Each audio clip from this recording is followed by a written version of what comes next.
In this episode of Clearing the Fog, I will shed some light on what I call every critic's goldmine. I understand that marrying a 9-year-old in 2018 just doesn't sound right. But before jumping on the bandwagon of insults and slurs, there's so much to consider.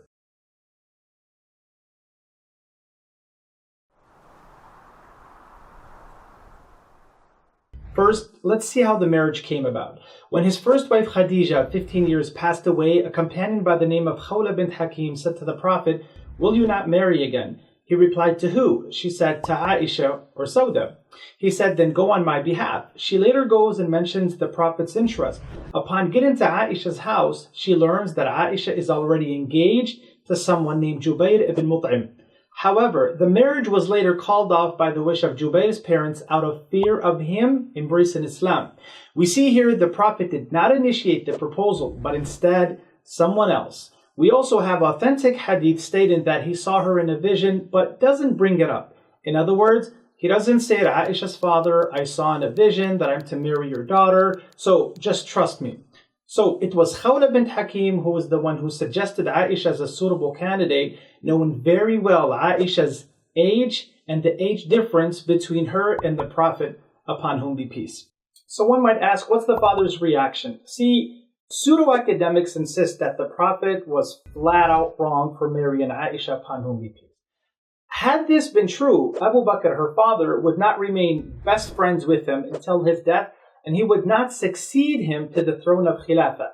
The same can be said about his daughter Aisha. See, someone might say, I'm sure she wanted to leave but couldn't. In fact, this option was given to his wives due to a lack of financial means. The Quran relates to us in chapter 33, verse 28, "O Prophet, say to your wives, if you should desire the worldly life and its adornment, then come, I will provide for you and give you a gracious release."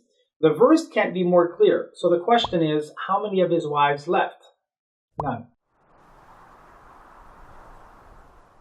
What did his enemies have to say? They slandered him by calling him a liar, a soothsayer, a magician, and a poet, but none of them accused him of the silly antics we hear about today. One story that stands out is during this second year after the migration, Abu Sufyan, a staunch enemy of the Prophet before accepting Islam, is asked a series of questions by the Emperor Heraclius. This would be a golden opportunity for his enemies to silence him once and for all. However, Abu Sufyan makes no mention of the marriage that took place just the year before. So was Prophet Muhammad seeking a specific age group? Let's see. Khadija was 40 when he married her. Sauda was 66. Aisha was 9. Hafsa was 21. Zainab bin Khuzaymah was 30. Salama was 27. Zainab bin Jahsh was 38. Juwaydiya was 15. Habiba was 42. Safiya was 17. And at last Maymuna was 27. These numbers do not suggest a specific age group, so to overlook all other ages and zero in on the 9 is called cherry picking. So yes, Aisha was the youngest, but she was also the only one who was not previously married. Let's compare other marriages. Ruqayya, one of the Prophet's daughters, was married by age 10.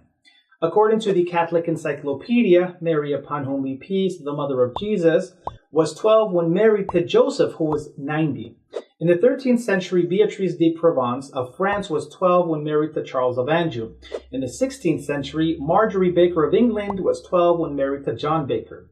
In the 17th century, Elizabeth Stanhope of England was 9 when married to George Berkeley. And just in the 19th century, Elizabeth Hayes of the state of Kentucky was also 9 when married to Louis Napier.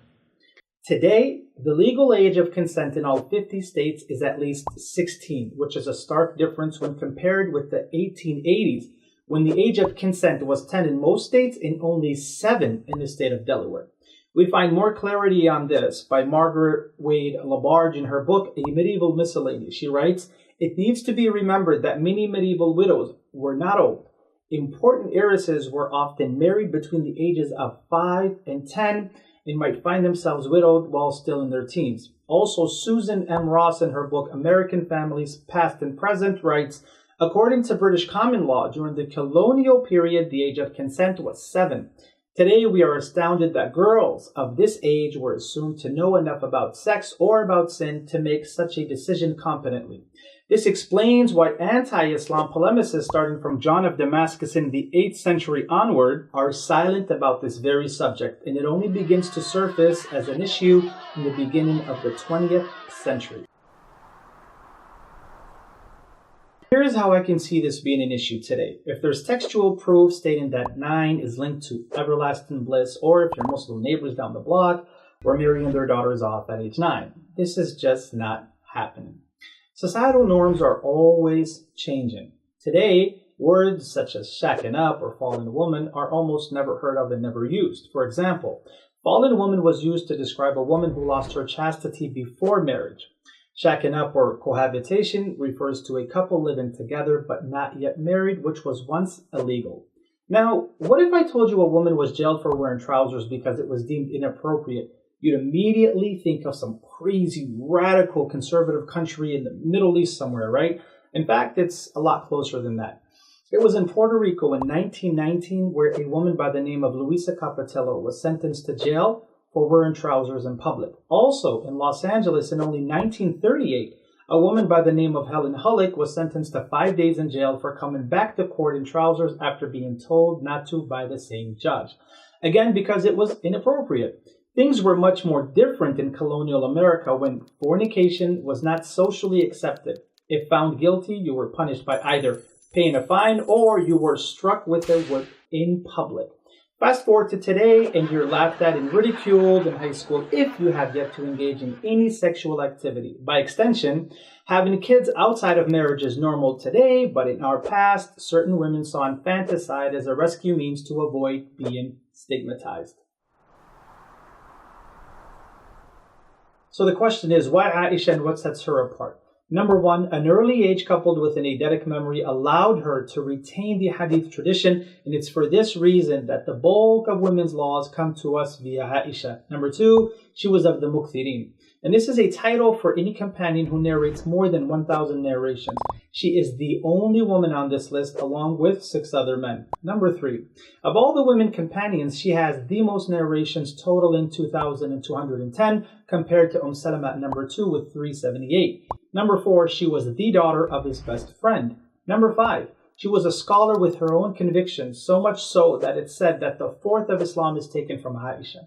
So, quick recap. Number 1, the idea of marriage was initiated by someone else and not by the Prophet. Number 2, Aisha was already engaged to Jubayr ibn Mut'im before her marriage. Number 3, his enemies spread all kinds of hate against him but said nothing about this marriage.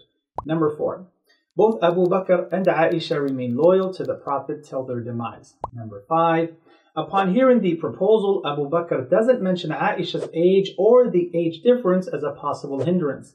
Number 6, Ruqayya was also married by age 10. Number 7, in our past, it was not uncommon for girls to marry at a young age, irrespective of their geographical location.